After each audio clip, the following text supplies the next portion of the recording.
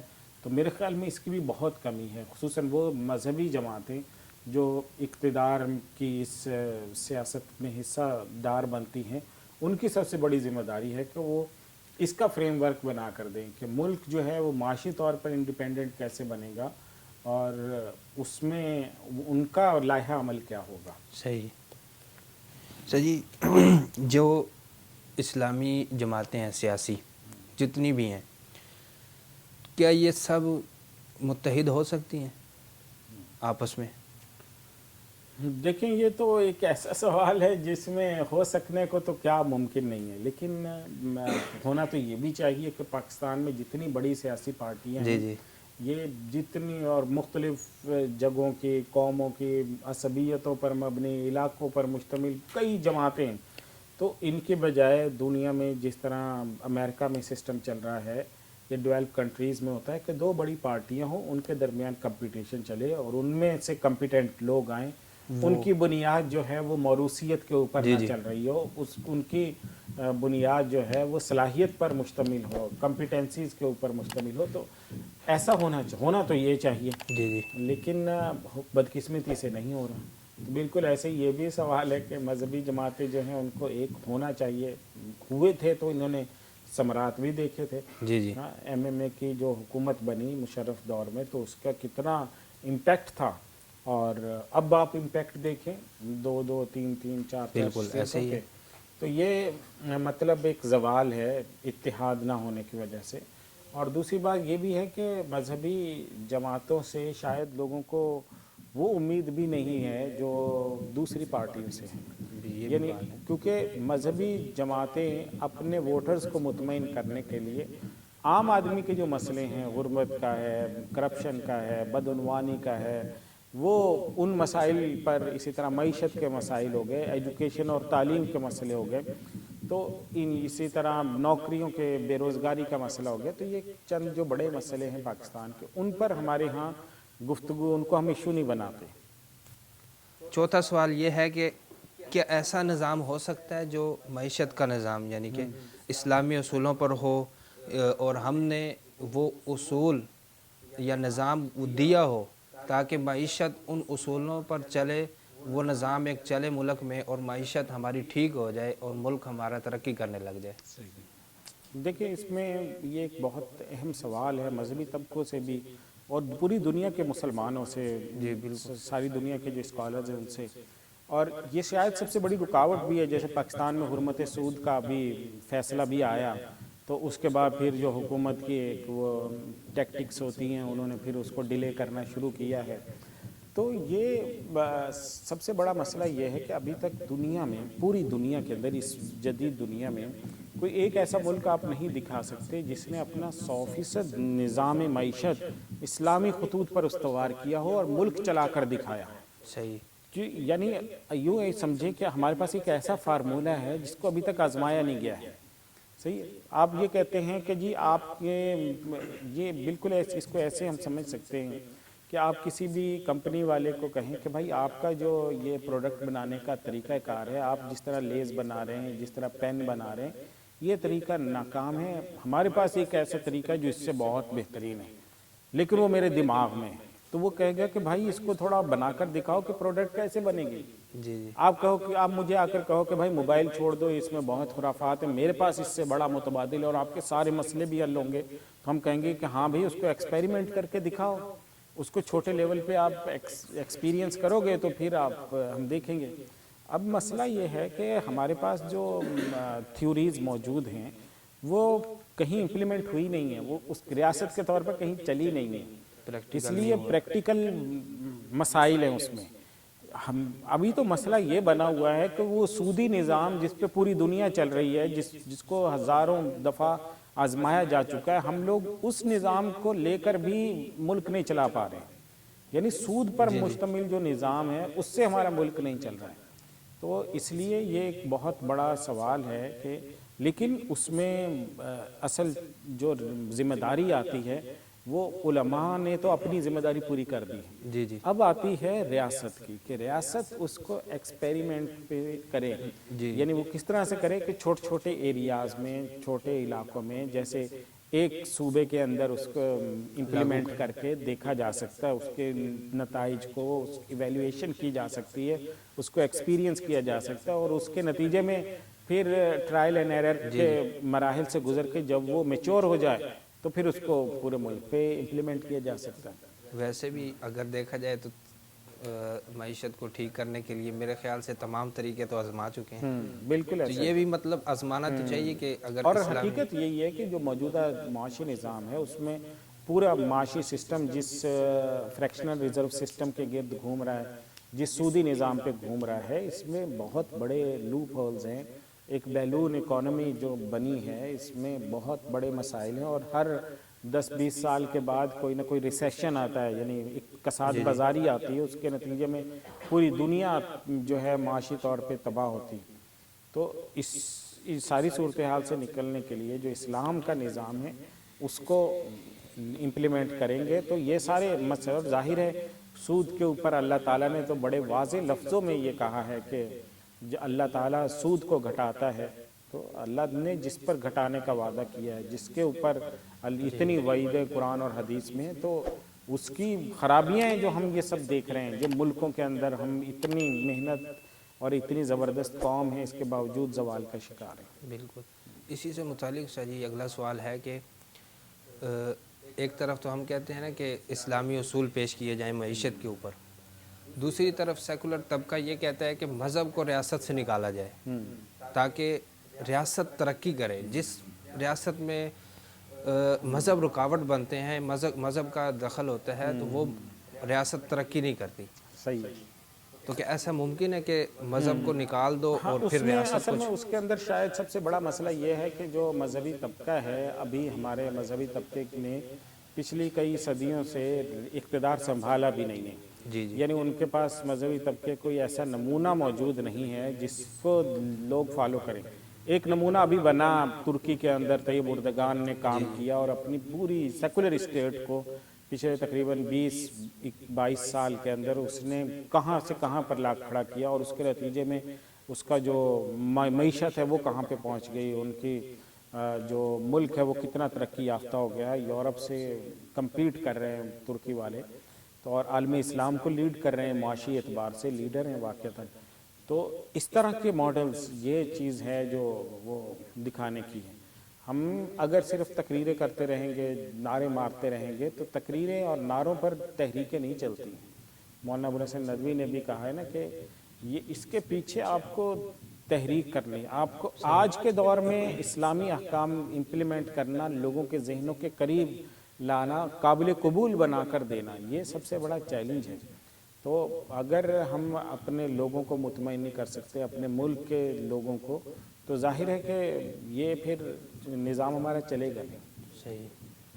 اور سر جی معیشت کے اوپر ہی اگلا سوال جو ہے وہ معیشت پر ہی ہے کہ وہ تاریخ کو اٹھا کے دیکھیں، پہلا دور تھا جب واسکو ڈا گاما اور کولمبس دونوں ایک ہی جگہ سے چلے تھے، ایک نے ریڈ انڈین دریافت کیا امریکہ اور ایک ادھر دوسرا انڈیا دریافت کیا. تو اس وقت کی بات ہے کہ لوگوں کو یورپ کی طرف لے کر جاتے تھے زبردستی. اور آج یہ دور ہے کہ مطلب مہنگائی سے تنگ آ کر لوگ باہر کا رخ کرتے ہیں کہ وہاں جاتے ہیں اور وہاں سے کچھ مزدوری کریں گے, کچھ پیسے کما کے اپنے پاکستان بھیجتے ہیں گھر والوں کو. تو اب اس وقت تو لے کر جاتے تھے, لیکن آج یہ دور ہے کہ آج وہ جانے نہیں دیتے اپنے ملک میں. صحیح. اس کی کیا وجہ ہے؟ حالانکہ جانا تو وہاں بھی کام کے لیے ہے, کوئی فساد نہیں کرنا, وہاں پہ جا کے مزدوری کرنی ہے. صحیح ہے. تو آج کیوں نہیں جانے دیتے وہ؟ دیکھیں اس کی سب سے شاید میں سمجھتا ہوں کہ ایک بنیادی فرق جو ہماری اور ان کی ریاستوں میں ہے وہ نظام انصاف کا نہ ہونا ہے. ہمارے ہاں نظام انصاف پہ جتنا کمپرومائز ہو گیا, ہر طاقتور نے انصاف کو اپنے عدل کو ریاست کو کھلونا بنا کے استعمال کرتا ہے, ہر طاقتور کرتا ہے. تو اور جس طرح سے ہم لوگ نے سلوک کیا ہے انصاف کے ساتھ, اس کے نتیجے میں وہاں پہ قانون ہے, سب کے لیے برابر ہے. قانون شکنی کرے گا, وزیر کرے گا, مشیر کرے گا, صدر کرے گا, وزیر اعظم کرے گا, سب کٹہرے میں کھڑے ہوں گے. تو یہ ایک بنیادی فرق ہے جس نے یہ صورتحال پیدا کی.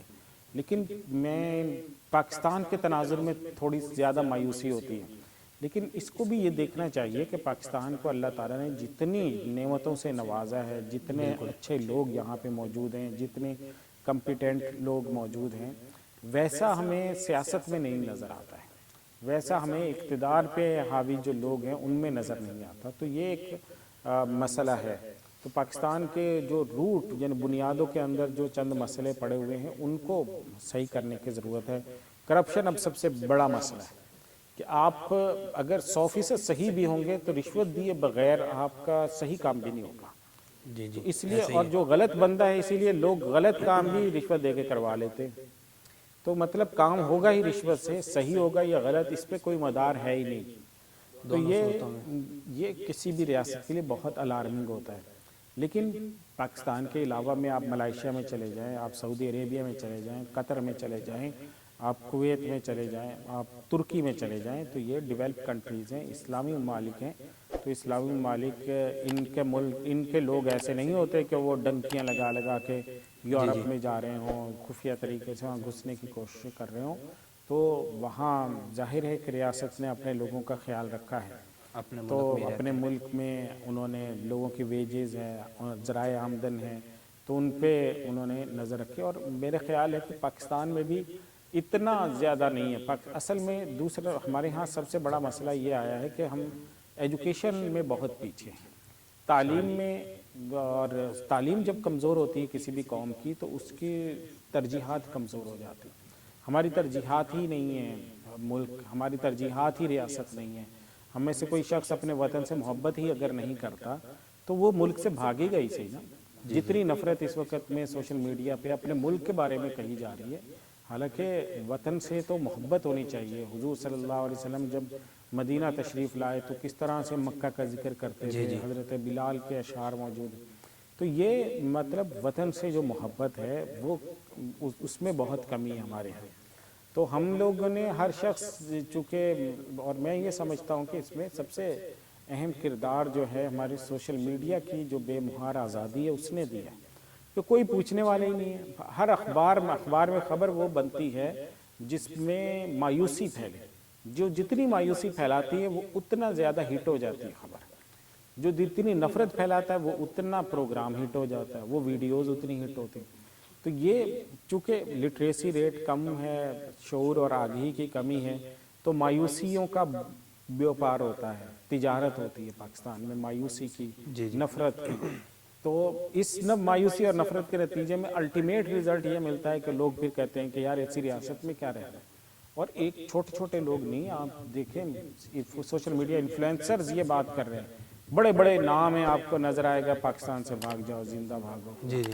تو یہ ٹرینڈ ہے. جہاں پہ یہ ٹرینڈ ہو تو وہاں سب سے پہلی چیز لوگوں کا مورال بحال کرنا ہے اور لوگوں کو مطمئن کرنا ہے اور سسٹم کی اصلاح ہے.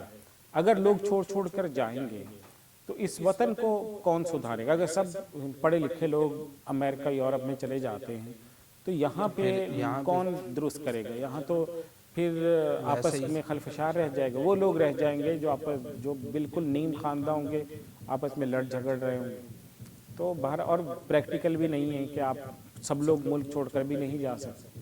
تو اس لیے بہت سنجیدگی سے ان چیزوں کو لینے کی ضرورت ہوتی ہے کہ ہم ریاست کو، اپنے وطن کو سب سے پہلی ترجیح بنائیں گے تو پھر جا کر یہ مسائل ہمارے حل ہوں گے. بالکل اسی سے متعلق ہے کہ جب نگیٹو سوچتے ہیں ہم، کسی کے بارے میں برا سوچ رہے ہوتے ہیں، کہ اب بات فوج کی لے لیتے ہیں کہ دنیا پر پاکستان کی فوج پہلے نمبر پر ہے، لیکن ہم اگر بات کرنے پہ آئیں تو پاکستانی فوج کے خلاف ہم اس طرح بات کرتے ہیں کہ جیسے یہ ہمارے ہمدرد نہیں بلکہ ہمارے دشمن ہیں، اور یہ ہمارے محافظ نہیں ہیں بلکہ یہ ہمیں کہیں اور بھیج دیں گے، یا ایسے مطلب ایسا انتشار یا مخالفت فوج کے خلاف.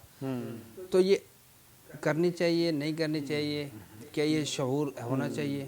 دیکھیں گھر میں بھی لڑائیاں ہوتی ہیں نا، دو بھائیوں میں لڑائی ہوتی ہے، گھر میں رائے مختلف ہوتی ہے، دو بہنوں کی آپس میں رائے نہیں ملتی ہے، لیکن آپس میں جب ہمارے اختلاف ہوتے ہیں تو کیا ہم اس کو ایسے محلے بھر کو جا کے بتاتے ہیں کیا؟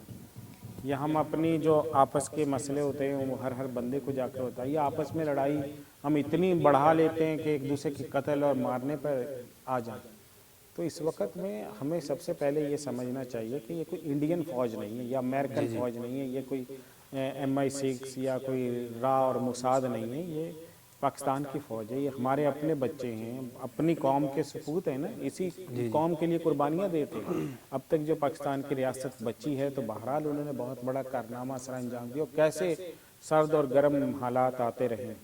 تو اس لیے تنقید سے بالا تر نہیں ہے، وہ صحیح ہے، تنقید کریں، ان میں بھی غلطیاں ہیں، ایسا نہیں ہے کہ وہ کوئی دودھ سے نہائے 100% ان میں سچ ہی سچ ہے اور جھوٹ نہیں ہے اور کرپشن نہیں ہے اور بدعنوانی نہیں. لیکن آپ ان پر جب گفتگو کریں تو اس انداز میں کریں کہ آپ اس کو اپنی ریاست کا حصہ سمجھیں، اس کو اپنے ملک کی فوج سمجھیں، ان کو اپنا سمجھ کر آپ گفتگو کریں، اپنا سمجھ کے آپ ان پر تنقید کریں. ہم تو جب گفتگو کرتے ہیں تو اس طرح کرتے ہیں جیسے کوئی امریکن فوج سے بھی زیادہ نقصان ہمیں پہنچا رہے ہیں، راہ سے زیادہ ہمیں کوئی نقصان پہنچا رہے ہیں، یا موساد سے خدا نخواستہ زیادہ ہمارے لیے نقصان دہ ہے.